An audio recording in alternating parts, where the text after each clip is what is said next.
situation. He tried to backtrack and apologize, but the damage was already done. I got my brother BA in the building. BA, what was your initial thoughts, family, when Skip Bayless had made the statements about the injury and the backlash that it was on social media? Well, first and foremost, I want to say Happy New Year, brethren. May 2023 be an amazing year for you and everybody out there that's listening. Appreciate you, bro. Likewise, you already know, one of my day one brothers, man. I definitely got mad respect, mad love for you. I see what you're doing out there, man, in the hip-hop community. And like I said, holding down the region of the Northwest. So much prosperous blessings to you too, family. Vice versa. Appreciate that, man. As far as the Skip Bayless thing, man, I honestly, I don't care what he says, man. He says a lot of outrageous things, man, and he's already showed himself who he really is. Unapologetic, he doesn't non-empathetic, you know me, I'm the biggest Dallas Cowboy fan. That's the only thing I agree with him on, right? Outside of that, and that's only because of the common denominator of us being fans of the Cowboys specifically. But outside of that, though, when it comes to real stuff that's going on in sports, and especially what happened last night, I'm not surprised.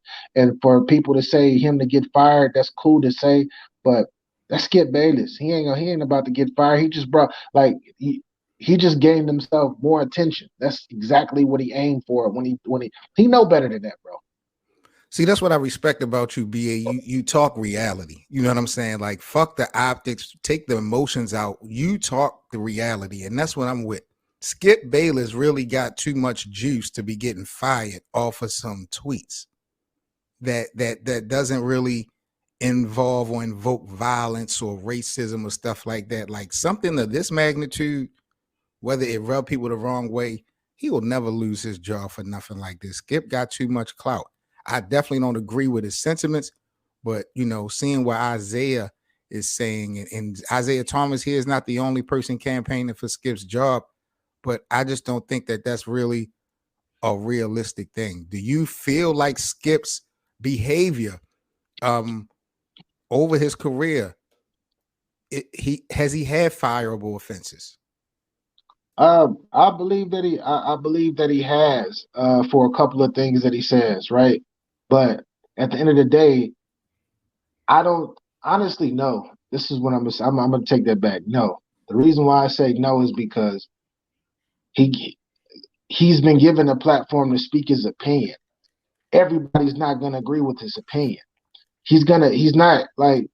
I can't expect for him to feel sorry for something that he's never shown that he's felt sorry for, or be empathetic about a situation that he's never been empathetic about before, especially for somebody of color. And I don't mean to bring race into this, but if this was Tony Romo, or if this was somebody like that this happened to, he wouldn't have put that dumbass. I'm sorry, I don't mean to curse. He wouldn't have put that. I'm not passionate speaking right now. That dumbass tweet out there. Talk your shit. He wouldn't have put that tweet out. So, I mean, he's entitled to his own opinion, and if he's not empathetic about this whole situation, then that's on him. And all I can say is, if you are out there and you are watching Skip Bayless constantly to see what he says, that means that he got you. And if you really don't agree with how he's moving, then don't watch him. If he's not gonna get fired, and if you don't want him up in there and you want them numbers to drop, then boycott him. Then that's the best that you can do in this situation. And that's the thing that we as a culture, as a community, really fail to do. We will not opt to just not watch the show. Like, we will not be proactive and make those adjustments, things that we can control. We won't do that. We'll sit up there and complain, and we will bring up and create narratives and storylines. But like you said, stuff that we can control, the views and stuff like that of the platform, just don't watch it. Just don't support it. But, time and time again, we have an issue with this cat, but we still give him his numbers. And that's what really drives this man. He don't have any kids. You know what I'm saying? Like, this sports thing, he lets the world know. He let his girl know. You are always going to be number 2 to sports. So, you kind of already see the Skip Bayless mindset. I'm not surprised at all I just feel like, man, damn, it didn't even take 48 hours into the new year for this guy to put out arguably the craziest tweet so far of the year. Bro, Typical Skip Bayless, man. this is we're talking about a 24-year-old kid who is living his dream, right? Yep. And actually gives back to his community because I've heard about a lot. I've been hearing a lot of stuff about what he does for his community at the My young age of God, 24. bro. He had a Christmas drive that had a GoFundMe goal of like $2,500 that was just recently posted. Since Yeah, this incident, man, it's over $1 million in this GoFundMe for the Christmas drive or for the toy drive. that is. I heard that actually on Sports Talk this morning. I heard that on Sports Talk this morning. It's insane. That's incredible. The sad part about it is he I just hope that he gets out of this, because it's a freak accident. And I don't know if everybody's talking about, yeah, the hit didn't seem like it was that bad when he was trying to tackle him. But if you go back and watch the live, like the actual, like in live, you can hear that big ass pop in his chest. Square in his chest, bro. Like he basically had a heart attack on the field.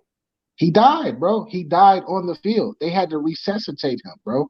When people got to do CPR on you, that means that you have lost consciousness. That means that you are not here. They have to revive you, bro.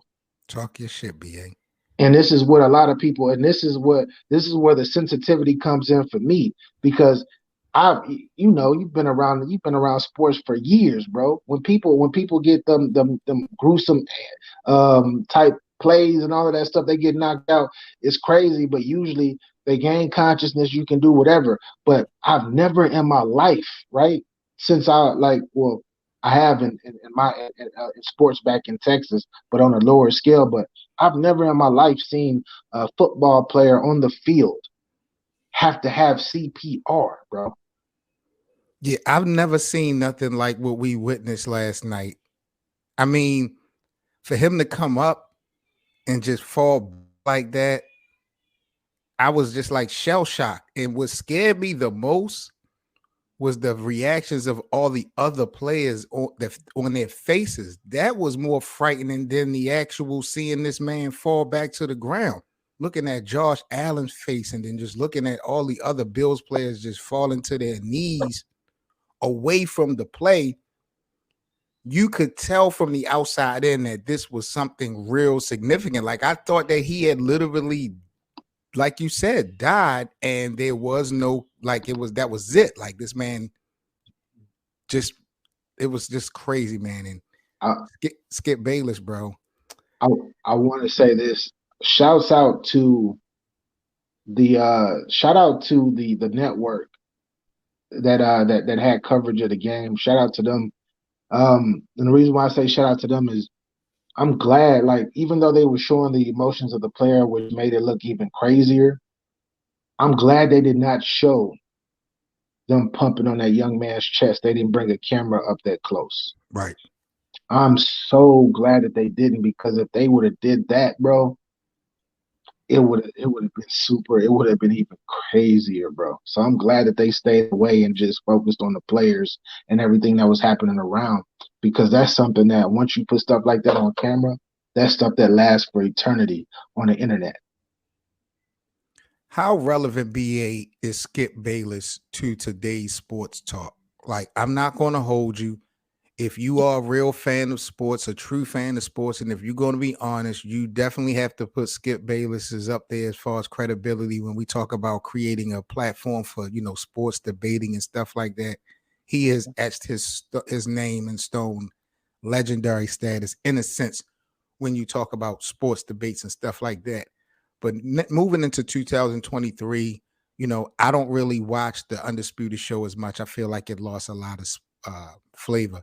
What do you think really is Skip Bayless's impact on today's sport, and why does he get so many passes where as though it's like he's untouchable? He's untouchable because he is, like, whether like I agree with him or not, he's one of the GOATs of this. He's one of the GOATs. I don't know if you remember, because I was watching ESPN forever, right? Back when it was Cold Pizza. Yep, right? yep. Me too. Yep. Nobody was debating on the national spotlight. Nobody was debating sports like that. It was only I'm presenting. This is what the stats are, and then you have a couple commentators. But he was the very first person that I remember that actually brought Stephen A. Smith and a whole bunch of other people in it to actually debate it. 1-on-1. Yep. They had it One on broken one in down in front of different quarters. Yep. 1st and 10, 2nd and 10. Yep. exactly 1st and 10 on to what it is now. And that is exactly why he is, like, to me, like I said, he's untouchable because he's grandfathered in, bro. Knowing that, like, we have to have some type of line across, though, bro, because I think he knows that too. I think he knows how much power he has too. But he's only human, bro. And if he doesn't own ESPN, he doesn't own Walt Disney.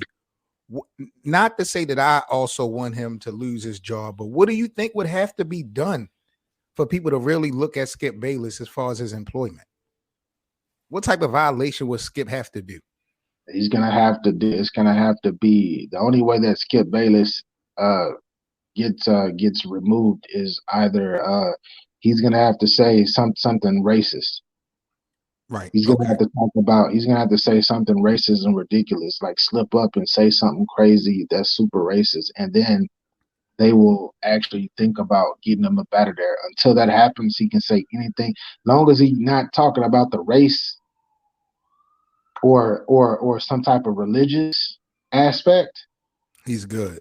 He's good. He can say he could be as insensitive as he wants for the rest of his time being. But outside of those two particular subjects, can't nobody say nothing to do nothing to him. Mr. Untouchable. Now, this morning, Undisputed came on.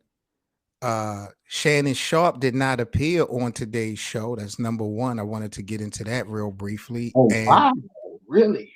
yeah, he didn't show up at all. And number two, Skip Bayless, he started to show off with this apology for maybe a minute or two, but the apology really wasn't an apology. It was all about him and the Undisputed staff, and he never really came out and apologized for what he said. He never, really gave any heartfelt thoughts to the to Damar Hamlin. It was just a real clout chasing move, typical though of Skip Bayless. But Shannon Sharp did not show up, and I was looking on social media to see why not. The last tweet he had was just asking everybody to pray for Damar, but Shannon didn't appear on the show. What do you think of that on face value? I think Shannon is in his feelings, but Shannon he has to bow down to a certain to one of these to the 3-letter network that he works for. So he'll be back. He's in his feelings now, but he'll be back. So you think Shannon took off because of the skip violation? He called out of work because of the skip violation? Yeah, I believe so because he has he's been getting a lot of scrutiny for the past 6 to 8 months. He's been under a lot of scrutiny from people that look like him, which is us, our people. Period. Right. Right. And they put heat. They've been putting heat on him with and about him agreeing with Skip or having or working with Skip. So I'm sure he felt a certain type of way, and I'm sure that's the reason why he is not there. Of course, he's going to come back and say when he comes back, he's going to say, "Oh yeah, I had vacation or I was with such and such." Nah, we know that's not the case. We know that you are in your feelings right now and you called off of work because of the heat. If you were to show up and have a debate with Skip Bayless after that tweet, you in the public, you've fully lost your credibility, which your credibility is already draining from the people from prior shows and episodes with you up there with him. It's a great point that you just made, BA, because these guys just went viral. Maybe a week ago, when Skip Bayless got real disrespectful towards Shannon Sharp. But he didn't opt to take a day off when the shots were sent directly at him. So I was really surprised this morning not to see him on the show. But like you said, I don't have any remorse for Shannon Sharp, bro. You make the bed, you lay in it. I'm gonna keep it tall. Exactly. So Shannon Sharp, a lot of people don't know. Tony Gonzalez, right? Which is one of the greatest tight ends alongside him in NFL history. Took his job, I believe it was with ABC or CBS, one of them jobs. With CBS, yep, CBS CBS football. took his job, right? And they don't like each other in real life. So because of the competitive spirits of whatever records and all of that stuff. But once that happened, he wanted to be on TV, and when he seen that Skip was leaving the 4-letter network to go to the 3-letter network, changed up his whole idea that he wanted to ride that Skip Bayless train. Yep. And he jumped on the train, and now that you're on that train, bro, it's like you're either gonna get off of it or you're gonna continue to keep riding and continue to keep getting insulted, etc. But he got some internal issues that he gonna have to work with because right now his public opinion, people are looking at Shannon Sharp like he crazy already for what he's endured.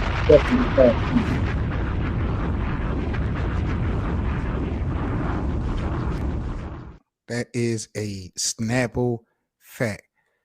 BA, I want to get your thoughts, man, on this 71-point performance by Donovan Mitchell last night. Now, he's already an all-star. He's added his name to one of the NBA's most verified lists Monday night. He set the Cleveland record with 71 points, most by an NBA player in 17 years, as the Cavaliers came back from 21 down to beat the Chicago Bulls 145 to 134. To talk about the Bulls' demise is one thing, but bro, what is your thoughts on Donovan Mitchell? Bro, I didn't watch that game. By the way, I didn't catch that game because it was insignificant to me. Right.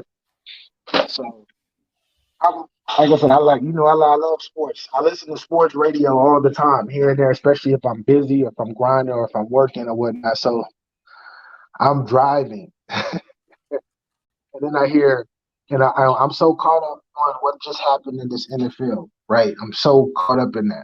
So I'm like, damn, what's happening? I'm listening, I'm looking at people's reaction, hearing people talk about it. And the gentleman says, yeah, as far as NBA tonight, such and such, Donovan Mitchell, 71 and 11. And then when he said that, right, I thought it was like he messed up on a number, like he like he made a mistake.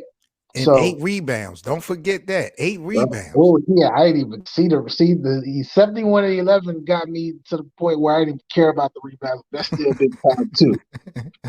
But when he said 71, he said Donovan Mitchell 71 and 11. And he didn't say like, oh yeah, it's incredible, because he's down talking about the other situation. So when I went, I stopped my car, bro. I stopped my car, pulled over, got on the phone, and I seen 71 points and 11 assists, and I was like, this is probably one of the greatest performances ever, because if you got 71, usually if you're in the 70s, you don't got 11 assists. 11 assists. The 71 is very impressive. Extremely impressive. But 11 helpers on top of that, bro? Plus 8 rebounds? And to be down by so much and come back and actually get a win. Did it in 71 too? Man. That's incredible, bro. Like Kevin Love even said, he was like, he shouted out LeBron and Kyrie, but he was like, that's the best performance he's ever caught live. And yeah, bro, I'm shocked, bro.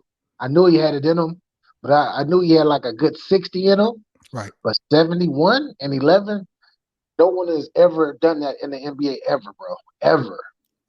The Cavs BA are now currently in sole possession of 4th place. They are 24 and 14 on the year. I think that is probably a surprise to most. But how serious do you take the Cavaliers when we talk about postseason play? Do you look like this is a team that could upset some people? I already told you, bro. I told you this before the season even started. This team has the potential to knock off They have the potential to knock off a Philadelphia. They got the potential to knock off a Milwaukee. They got the potential to knock off a Brooklyn Nets, especially, but it all depends on health. Do I think that they are really good enough to beat those teams in a 7-game series? No, I don't. I wouldn't pick them. But I'm not foolish enough to think that they don't have a shot at winning because remember, they had 2 All-Stars already on the team, Right. which are still balling out this year. And to have a third that is like that's actually not just an All-Star, but he's edging his way into being a superstar. I'm not surprised, bro. I'm not surprised.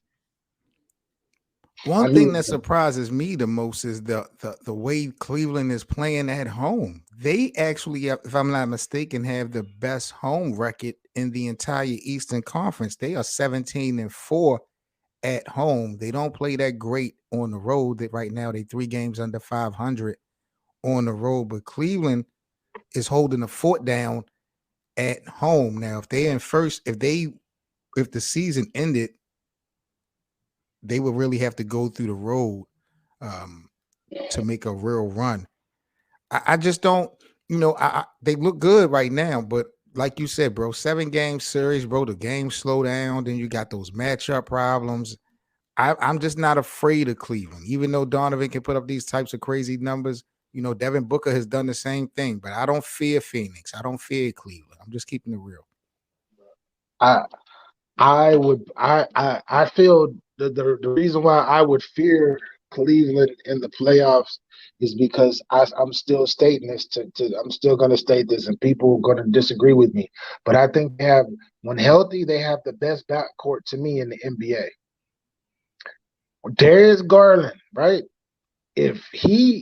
If they go to the end of the season and him and Donovan Mitchell are healthy in that backcourt, doing what they both do, taking turns, running the offense, etc., giving each other plays off offensively, they're going to be very, very scary. And then if Karis LeVert, if he continues to get back into his rhythm and the way that he plays, because he was an all-star. He didn't make the all-star team, but he's had all-star numbers before running the team. You get all of that magic together with big man down low, and you got Evan Mobley, who is coming into his own because this is just his second season. There are going to be problems, bro. I don't know if Brooklyn had to get rid of Jared Allen in order for them to get the roster that they got, but do you feel like, how good do you think Nets would be if they still had Jared Allen as their big man? I honestly think that it would have helped them the last couple of years. This year, they didn't. They don't need him this year because Claxton is on some other ish. Claxton is finally stepping up to his potential. But last year and the year before, they would have. I'm not gonna front. They would have had a ring. They would at least won a championship within the past couple of years if they had just that one item, that one guy in the middle. Because nothing's getting past him, and he's not out here. He's not out here airballing free throws. Like drumming, and Claxton couldn't hit free throws to save their lives in that Milwaukee series a couple years ago that went 7 games. Didn't have no inside presence last year versus Boston. So Boston got to the cup at will last year. If the season ended today, Cleveland will be playing the 76ers in the first round. Cleveland would have the home court advantage because Cleveland is in the 4 seed, Philly is in the 5. But do you think Cleveland, like, given James Harden is on the court, Joel Embiid is on the court, those guys are ready to rock, do you think Cleveland could really knock off Philly? Yeah, I really think so. It depends. I think that series, to me, it comes down to Tyrese Maxey. He's the X factor. Yeah, he's the X factor for Philly because Philly ain't, and without Tyrese Maxey, they're not going. I don't care if Joel Embiid is putting up 40 every night. They not going nowhere. James Harden, when he gets to the playoffs next year, he's gonna. This year he's probably gonna be out of gas like he is every year. So, it comes down to Maxey, man, and in that series, if we're talking about right now, Cleveland is the better team to me right now. Last thing on the plate here at the Best of 7 Sports Talk. Last night, BA, Klay Thompson went off. He had 54 points on 21 of 39 shooting. He had 10 of 3-pointers last night. The Warriors won in double overtime, 143-141. We're not going to see this Klay Thompson every night. I am shocked that Klay is able to still put up 50-point games. My question to you, BA, before we get up out of here, when you talk about the Golden State Warriors, are they not, even though they've been shaky in the regular season, are they not the favorite to you to still represent the Western Conference at the end of the day? Like, is there any other teams realistically that can beat Golden State in a 7-game series if they are all healthy? Because I don't see it. I think that, man, I think the Pelicans, if the Pelicans end up healthy and BG comes back, BI should I say? I'm sorry, BI comes back and they're healthy, I think the Pelicans can beat them. I think really. I'm in a 7-game series. You think the New Orleans Pelicans could beat the Golden State Warriors? Yes. I'm not saying that they are. I'm definitely not saying that they are. Which is another team that I told everybody was going to be top 3 in the conference. I told everybody that if they're healthy before the season started. But I think that the Clippers. If they're healthy, they can beat them. Paul George just got hurt again last night. He said, "Who got hurt?" Paul George. Oh man, never mind. Dang, bro, they can't keep going, bro. Their whole squad is Mr. Glass, man. Jeez, never, bro. It's a good 4 teams I think could beat them. I think Denver could give them work. I think Memphis could give them work too. Really? Yeah, these are teams that I think that could beat them like right now. But once the backups continue to like build like they're building now, because they actually got the best home court record in the NBA. I think they're 14-2, 15-2, something like that, or 16-2 actually. They got the best home record in the NBA. If these guys can actually put it together, then I can see them winning the championship again, man. I can see them. But it's the role players. The role players, they build in confidence. 5-game winning streak, but they gotta be able to play together. And Jordan Poole gotta stop. Like, did you watch the game last night? Yep. I watched the game too. I caught the end. I caught the last 2 quarters, the last overtimes, and Jordan Poole almost ruined that game, man. And then at the end of one of the Kevon Looney saved him, but Jordan Poole towards the end of the game was trying to do too much. If Klay is on fire, give him the ball. I know That's right. Got 58, but he got 50. So give him the ball to shoot that, man. Now, Anthony, you know BA was not going to say this team. He had 4 to 5 teams, but you should have known, like I know, Anthony, that he wasn't going to give it up to the Lakers, bro. We know BA wasn't going to do that, man. Nah, man, the Lakers, LeBron is on his way to burning himself out, man. That's why I can't like what he's doing is phenomenal. He had 40 again. He had the last couple games, he didn't have 40. Phenomenal work. Because he's a top 3 player of all time. At the age of 38, incredible. But he burned himself out right now. We all know this. We just like in awe because we're waiting for him to break the record, the all-time leading scoring record, which he's going to break within like a month or so. He's gonna break it, but he has to do too much. He's doing too much. He's 38, bro. It amazes me that you witnessed this guy's greatness for 20 seasons, BA. You watched this guy surpass Magic Johnson in the career assist category this year. You just mentioned he is going to surpass Kareem Abdul-Jabbar on the NBA all-time scoring leaders list, and yet you want to sit here on this show and tell the American public that LeBron is top 3? So you're telling me there's 2 players that's been better than LeBron James, bro? I don't understand. I got to talk to the bosses, bro. Really?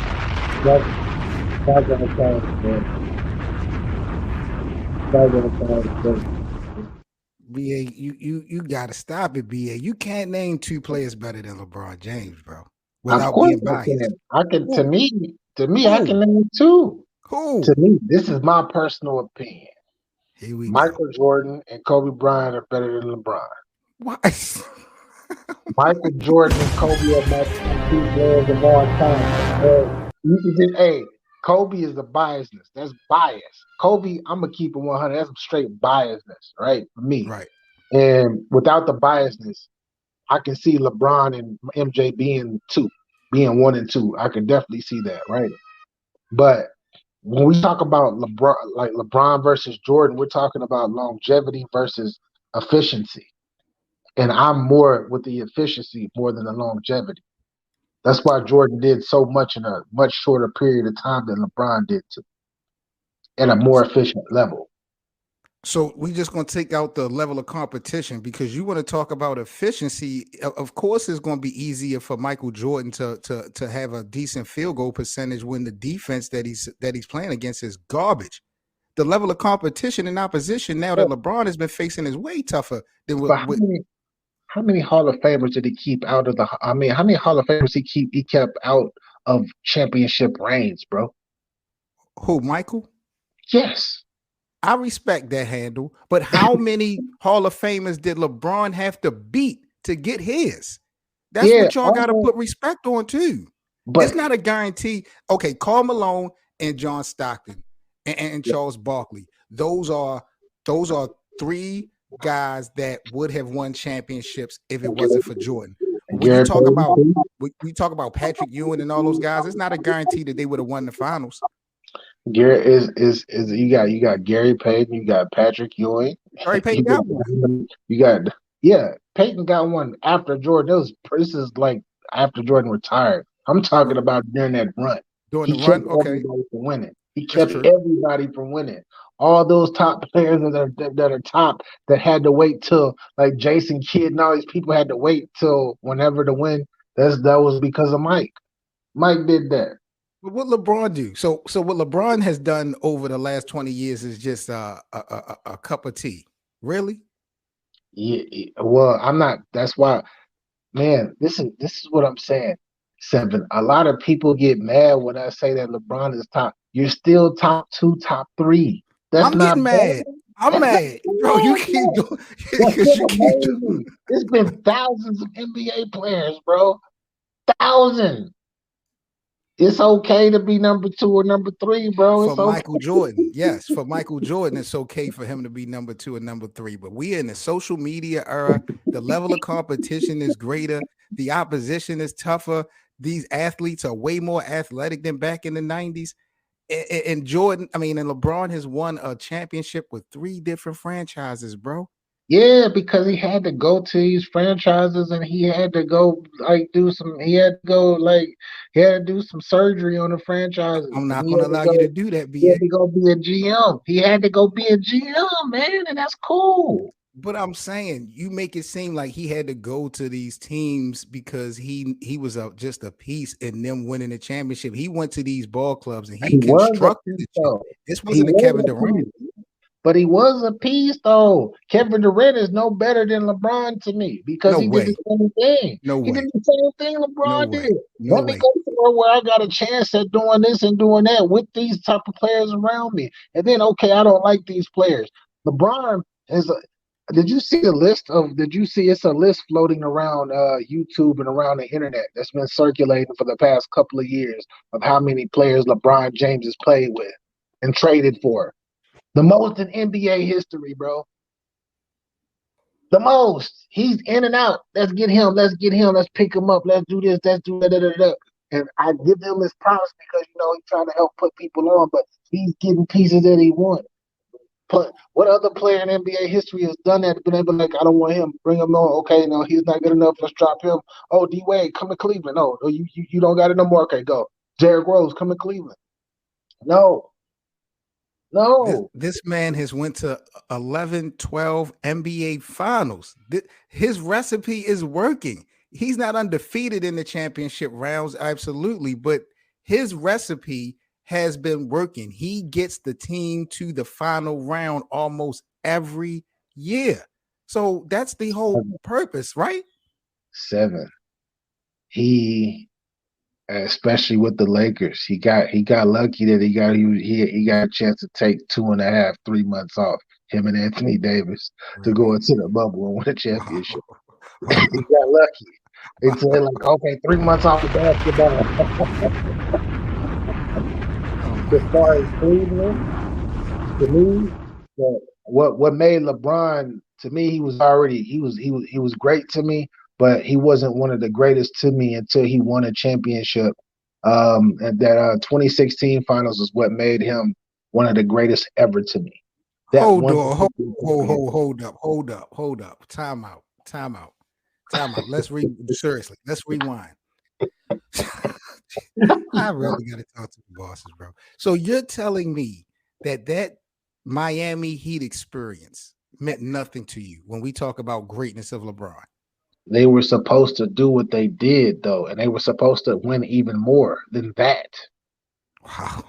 I every when he teamed up with D Wade and Chris Bosh came over, everybody knew that they were going to be in the finals or they're going to be champions. That was already a given. Just like when KD went over to Golden State, everybody was like, "That's a wrap."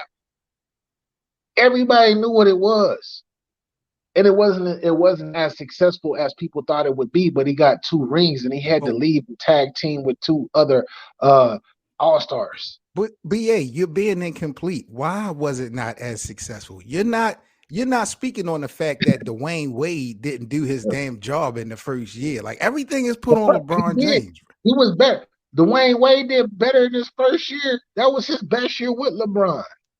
That right, because the other years he was hurt. But the Exactly. first year, LeBron was deferring to D Wade when he first went to Miami. I Yeah, put the blame just much. I'm not going to say I know LeBron played horrible against Dallas in the finals. There's no getting around that. But yeah. that team was Dwayne Wade's team. Even though LeBron was better, that still was Dwayne Wade's team. The following year, when D Wade gave the keys up to LeBron, what happened? When he gave the keys to LeBron that next year, they did their thing, right? They did their Back-to-back thing, championships. and they, Back to and they, back. and they, they battled the baby Thunders, the baby Thunder, and got That one. that wait a minute. Now, see, I love how you do that because you talk about Hall of Famers. Is KD not a Hall of Famer? Is Westbrook and James Harden 3 guys that's in the top 75? Yes, And then yes, what they he do the are. following year? Beat 4 people in the top 75. Yeah, he beat them. He definitely beat them, and then got swept the next year. And, Definitely. and then go to Cleveland and do the unthinkable. The first time in over 50 years, bring that city a championship after being down 3-1, and he won it on the road versus a 73-9 team. You think Jordan could have did that? Yes, of course he could My have. God. My God. Yeah, that's the thing about it. Jordan. We got to stop comparing Jordan and LeBron, man. That's to me. They're not even close, bro. It's not even close. He's This not is even remotely close to MJ's efficiency. Like, come on. I'll give Michael props for this right here when we talk about availability. 40 years old, he played all 82 games, but what did it do? It didn't mean anything. LeBron is playing for championships. Everybody know when Jordan was suited up with the Wizards, that was a clout chasing move. Sure. But we're talking about Jordan has done more in his NBA career in 13 seasons than LeBron has done in freaking 19 or 20 seasons. Really? You're going to That's sit so up here and say that to the American public, BA? Really? yeah. And I'm not even counting 2 seasons he had with. I'm just talking about his first 13 with Chicago. He This did is more. unbelievable. This is unbelievable. This is unbelievable. BA, you need to be drug tested, bro. I swear to You God, smoke bro. crack, don't you? Yo, You smoke crack, don't you? yo, Bro, are you kidding me?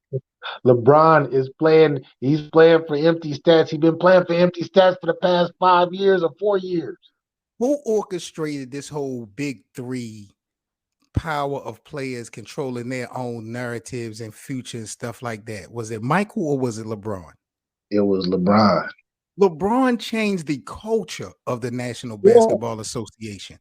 yeah, and he made and guess what? Guess what happened? LeBron did this. He made KD say, "Oh, let me go to Golden State." He made James Harden said, "Oh, let me go to Brooklyn, and then let me go to the Sixers, and then let me go back to Houston next year."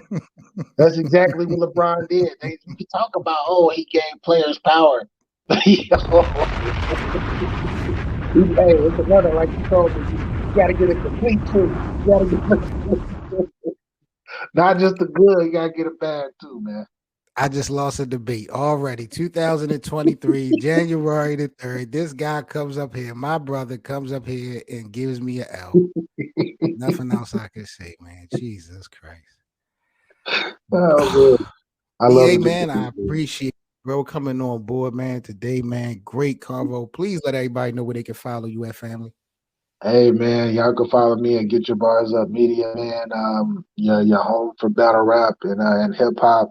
And yeah, everything else beneath that. So salute to you, Seven. I appreciate it. And I can't wait to have the next debate with you, bro. Oh my God, man. Always a pleasure, brother. Always a pleasure. My guy, he do his thing and he know his shit. What can I say, man? Big up to everybody out there in the NBA community. Scrub Zero. My brother Anthony, man, is always appreciate you guys. Happy New Year's to both of you and your family as well. Shout out to everyone in the NBA community. Make sure y'all smash that like button before y'all get up out of here. Subscribe to the channel if you're new. I'll catch you guys tonight here live on the Best of Seven Sports Talk for the live scoreboard update and reaction.